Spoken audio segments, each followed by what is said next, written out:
India versus Pakistan రేపు దుబాయ్లో tournament ఉన్నది.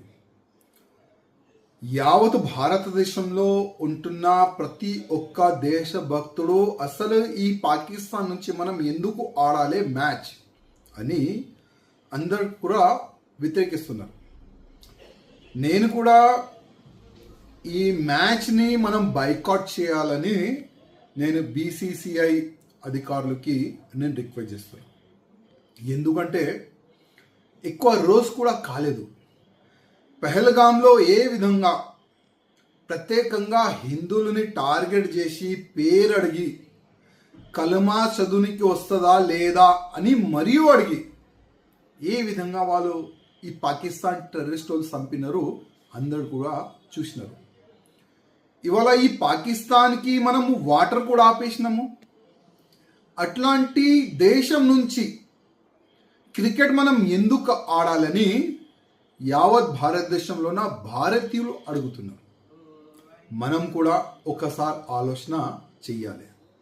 ఎందుకంటే ప్రధానమంత్రి మోదీ గారు ఏ విధంగా పెహల్గాం పైన అటాక్ అయిన తర్వాత సింధూరు ఒక పేరు పెట్టుకొని పాకిస్తాన్లో గుసాంచి టెర్రరిస్ట్ అడ్డల పైన కానీ పాకిస్తాన్ టెర్రరిస్ట్ మెంటాలిటీ పెట్టుకున్న ఆర్మీ పైన కానీ ఏ విధంగా బాంబులు దాడి చేసినారు ప్రపంచం మొత్తం చూసినారు.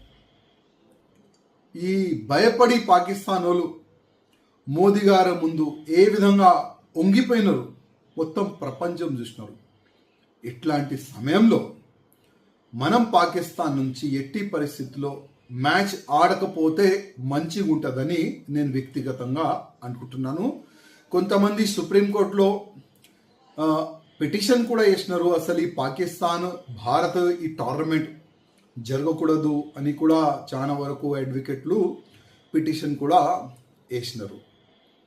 చాలా వరకు ఈ పెహల్గాంలో చనిపోయిన మన హిందువులు ఫ్యామిలీ వాళ్ళు కూడా అంటున్నారు అసలు పాకిస్తాన్ నుంచి మనం ఈ టోర్నమెంట్ ఆడొద్దు, ఈ మ్యాచ్ ఆడొద్దని వాళ్ళు కూడా వ్యతిరేకిస్తున్నారు. అందరు వ్యతిరేకిస్తున్నారు. యావత్ భారతదేశంలో ఉన్న ప్రతి ఒక్క భారతీయులు వ్యతిరేకిస్తున్నారు. ఇట్లాంటి సమయంలో కొద్దిగా బీసీసీఐ పెద్దలు దృష్టి పెట్టి వాళ్ళతోని మ్యాచ్ ఆడకపోతే మంచిదని నేను వ్యక్తిగతంగా అనుకుంటున్నాను.